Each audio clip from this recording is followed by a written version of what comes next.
trust, where they put people first, and Landmark of Taylorville. I'm your host, Grayson Bauman, and joining us in this segment, we've got Aaron Cromit. And Aaron is the Program and Outreach Manager for the Taylorville Public Library. Aaron, good morning to you. How are you? Good morning. How are you doing? Doing well on this end, and thank you for joining us, rain or shine, here today to talk a little bit about the Taylorville Public Library. Last month, when we had our conversation, we got to really dive into the Imagination Library, and we want to do so again today to start, and that's because we have what I would consider a kind of eye-popping or surprising number of kids already signed up, and we want more. What can you tell us about the Imagination Library now getting into about a month or two in? Well, as you know, as people may know, the Imagination Library is from Dolly Parton, and any child from age birth to 5 will get free books every single month if they sign up. And we brought it to Christian County. It costs about $5,000 a year, so we secured the first $10,000 for the first 2 years. But the amazing news is we've already had 362 children in Christian County sign up for this. So to be real, we're almost out of money. So we're good for those kids, but we want to be able to support more kids, and we want to be able to keep this thing going. So we really, really would like people to donate. We had Fur Love come in and generously donate $250 recently, and Judith Robinson donated $100. So, any amount helps, even $5, any amount that we can give to help get these free books in kids' hands is, very welcomed and appreciated. Absolutely. So 362 kids have already signed up. It costs us about $5,000 a year to be within the program. You want to obviously keep these open to as many kids as possible. What dollar amount might you need? Say we get to 500 children signed up. What would that roughly take? Well, to be real, I think we're going to be okay no matter what. We will get the books in these kids' hands. Okay. But to be realistic, that's almost all the funding. So we really need to get new funding in here. Okay. So all those kids who've already signed up are secure, but we want to continue it and make sure that they get the books, from preschool all the way to kindergarten. And we want to make sure we keep this thing going. So we're kind of getting a jump start on, asking for donations and trying to raise funds. We had, let's see, I'm going to just give you a little breakdown. We had 202 children sign up in Taylorville alone. We've got Edinburgh at 20, Morrisonville 34. I'm just thinking maybe Pana had 43. And I'm just thinking maybe some of these other cities would like to sign up some more of their kids too. So we just want to make sure we have the funds and that we can continue to do this. Sure. I do not blame you, but to hear 362 kids, to me, that shows you that this was kind of a wanted thing, and it's got to make you feel pretty good now that you brought the Imagination Library to Christian County. Tell me just a little bit about how that does make you feel in terms of already having this many kids signed up, being able to provide that many free books, get them into their hands each and every month. What's that mean to you, just to see the community showing that they were interested in this, and how cool that is for you? Well, as personally, it feels wonderful. It's something that I support. One of my, core values, to be able to support literacy and imagination, and just any kind of help that we can give, and join together as a community to fund and to help each other with the things that we need. And professionally, it makes me feel wonderful. I know we're getting more and more people into the library, and we're getting more and more readers, which is great. But realistically, unfortunately, our literacy rates aren't the best at the moment. So, nationally and in our area. So I just think that the more kids that have these books in their hands, the more chance we have to improve those literacy rates, to improve our quality of life for our children and for everyone in the community. So it feels really good to be able to do this. It's just a tangible way that we can actually make the changes. I am sure that it feels very good on that end, and it should.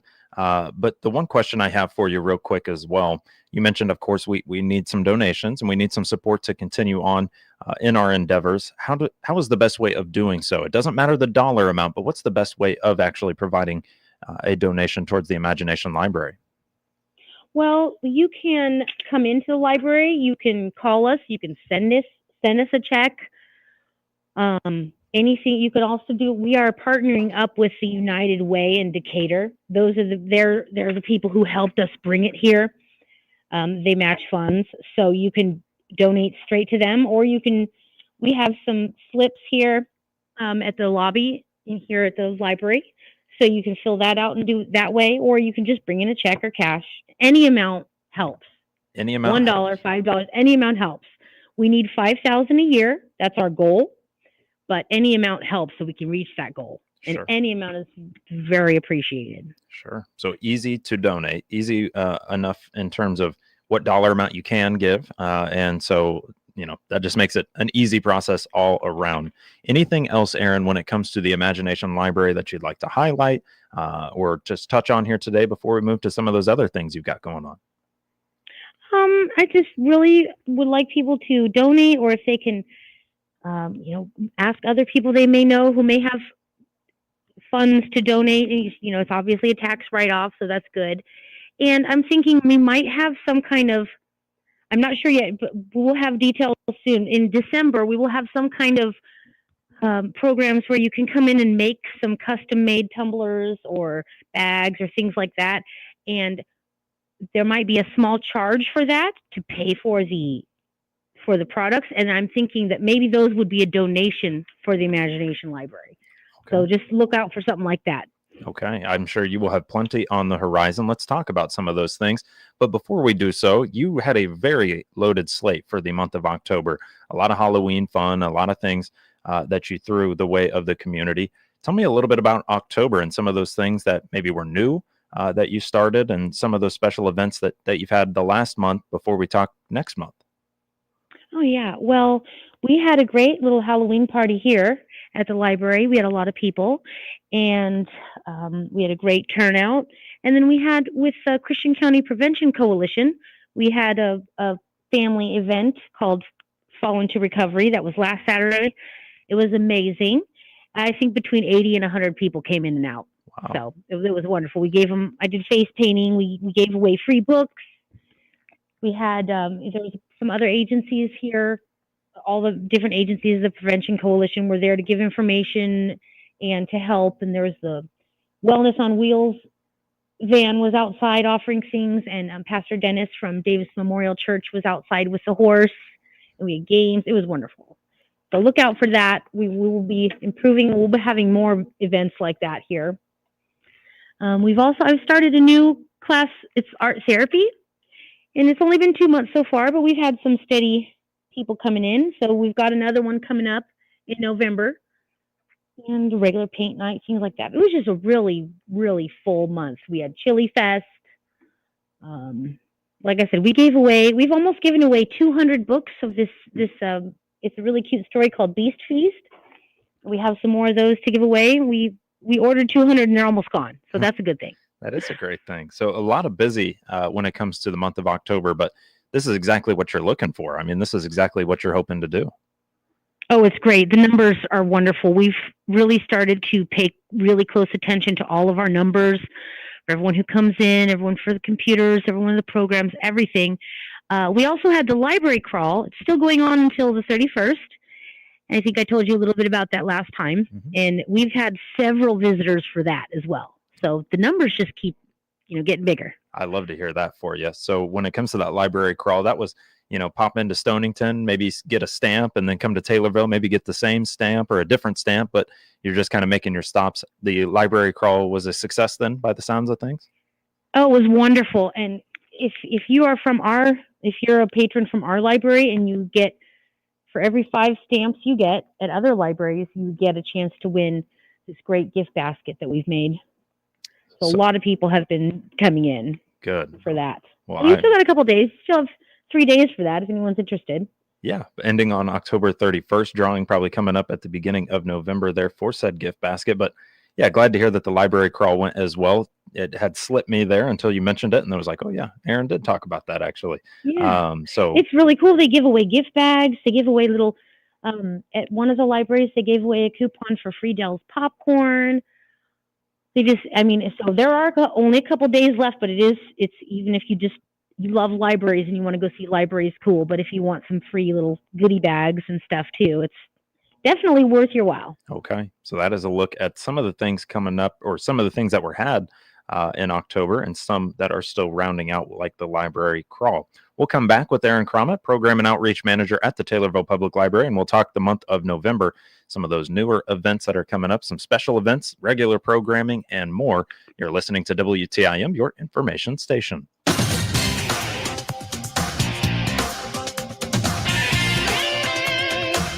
WTIM. Ryan Barnhart here, the voice of the Fighting Illini. Fighting Illini Nation to listen for Fighting Illini sports this season on New Country 104.1. From every kickoff during football season to the closing horn of every basketball game, you'll hear them in Christian County and surrounding area on your home for Fighting Illini sports, New Country 104.1. Follow the orange and blue and go Illini. Brought to you by Bob Ridings and Secret Lee's Insurance Services, both in Pana, and Adam Jeffrey with Craig's Realtors in Taylorville. I'm Jeff Grimmett, Assistant Vice President at People's Bank and Trust in Taylorville. People's Bank and Trust is proud to sponsor Taylorville Junior High School Students of the Month on all of the WTIM platforms. Hello, I am Aurora Tran, the 6th grade Student of the Month. My parents are Danera Banera and Key Tran. The school subjects I enjoy the most are band. I enjoy learning the notes and I have a passion for it.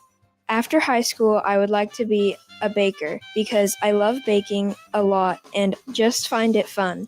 A fun fact I would like you to know about me is I am a percussionist. Congratulations to these students on this honor from People's Bank and Trust. We put people first every day at People's Bank and Trust. Member FDIC.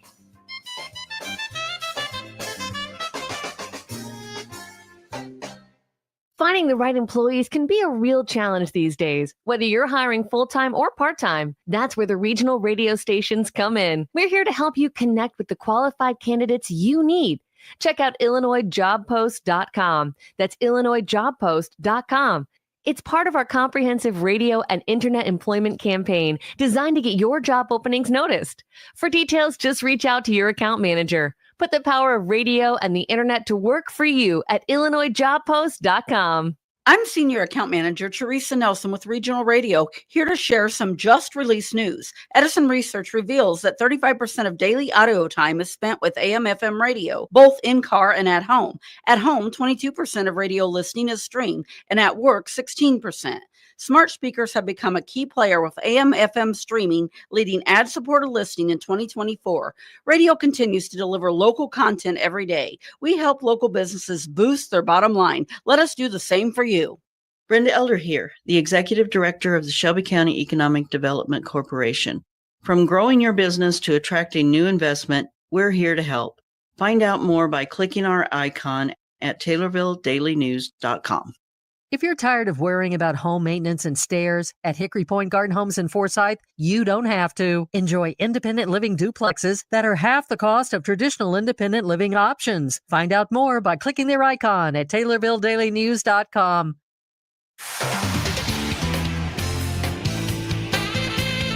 WTIM. And we're back with the WTIM Morning Show here on your information station and brought to you by People's Bank and Trust, where they put people first and Landmark of Taylorville. I'm your host, Grayson Bauman, and joining us in this segment, Aaron Cromit, Program and Outreach Manager for the Taylorville Public Library. In that first segment, we talked a lot about the Imagination Library, and we also touched on some of those special events that were had in October. We'd like to turn now to the month of November, with that just being days away. Aaron, what is on tap for November? Let's see. For November 5th, we are going to have a family mental health night, and we're partnering with Peyton from the Christian County Health Department. And it's just going to be a fun night with some different activities and different games. That's going to be November 5th from 5 to 7. And then we have, we did this last year, but it's actually very useful and exciting. We have on November 6th, we have FAFSA information workshop. Because as you know, FAFSA is kind of complicated to deal with, and we want to make it easy for people to navigate that and get financial aid to go back to school or go to school. So it's not just for upcoming high school seniors or students or children. It's for any age. Anyone who wants to come and get help with navigating FAFSA can come on November 6th at 5:30 p.m. And then 1 week later on November 13th at 5:30 p.m., it will be a FAFSA application completion workshop. So the lady will actually help everyone complete their applications and make sure that they're correct before they submit them. That is very helpful. As somebody that has tried to do it on their own and somehow successfully did it on their own, that'll be a nice deal. So we start with the FAFSA night, get you kind of acclimated to FAFSA, and then we'll actually help you just a week later in putting that all together. So that being the completion workshop on the 13th, you said? Yes, the 13th at 5:30 p.m. Okay. And then we've got on November 19th from 5 to 7, I'm going to be having adult paint night. And I just got word yesterday that the library club at the high school wants to do a family story time. And, those students have a lot going on, so it's hard for them to pick a date. They are requesting November 19th, the same night as paint night, from 5 to 7. So that might actually work out if people want to register for the adult paint night and they want their kids to have, they need somewhere for their kids to go.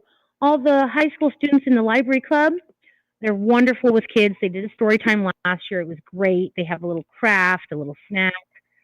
So if anyone wants to bring their kids to that and then come to paint night, they have a babysitter. I love that. So that is on the 19th. Yes. And then let's see, that November 14th from 11 to 12, I have the new art therapy program. And we've got a new a breastfeeding class, November 20th at 5. That's the Christian County Health Department will be doing that. And we are closed for Veterans Day. Other than that, we've got our preschool story time, our normal activities here. Next month in December, we'll have art therapy as well. We'll have story times, book clubs as usual. And we'll probably do some kind of crafts the first 2 days of winter break, which would be the 22nd and 23rd. Okay. I like the sound. We've still just got tons of things going on over here. I believe it. And that's why you were at the helm and taking care of those things and keeping people busy and yourself busy too. So don't get it twisted. Aaron is just as busy with all these events and planning for them. Can we start with that family mental health night? You mentioned Peyton Langan with the Christian County Health Department will be coming to kind of help host that as well. What can I expect maybe from that family mental health night? Is that a lot of resources? Is that a lot of kind of, things that are, here's maybe what's best in terms of a family mental health setting or situation? What can I expect from that November 5th date? Well, there will be resources available, but mostly it's going to be activities. It's going to be fun and relaxing and cool activities. Okay. So I think we might be I think we're making some do-it-yourself stress balls. I think she has several activities planned, and then I have some different things too. Some simple things for all ages, but basically just mostly fun activities. There are resources available, and we will have papers and different things like that. And of course, Peyton from the health department is awesome. They have tons of resources available, and they're a great help. But it's mostly just going to be focused on having fun and feeling good. And that is doing some activities to, increase your health and your mental health. Yeah. Well, that is certainly a great way of doing so. So that's a look at that November 5th. Then FAFSA night on the 6th. That is for any age. Just want to continue to emphasize that any age. We're not just talking high school students. Then back around on the 13th, just a week later for FAFSA completion workshop is a wonderful deal there. You mentioned the adult paint night and the family story night kind of going hand in hand, and I'd like to think that it does just that. Your art therapy program on the 14th, you said? Yes, the 14th from 11 to 12. Okay, and then a breastfeeding class that will be on November 20th, I believe you said. Yes, at 5 p.m. Okay, and sprinkled in there is all your regular programming too. So what is the best way, if I just heard all these events and I'm interested in one or many of them, what's the best way to find out a little bit more about them? You can look on our website, taylorvillelibrary.com, or you can look on our Facebook or Instagram, or you can give us a call. We have paper flyers. We can email them to you if you'd like. You can give us a call and we can print one out for you, or we can send it to you. Okay. So there's lots of different ways easy to find out the activities. Yeah. Easy stuff. And if you don't want to register for something, you can always just call us and let us know you're coming, or just show up. We will make sure we have extra materials so that everyone can come in. Sure. And everyone's welcome. Well, Aaron, love it. Thank you so much for stopping to take a moment to just talk to us about everything going on. And I'm really glad to hear about the Imagination Library and its successful start. So love to hear more about that when we talk to you in just about a month. But thanks for joining us here today. Okay, you have a great day. Thank you for having me. Of course. Aaron Cromit, Program and Outreach Manager for the Taylorville Public Library here on WTIM.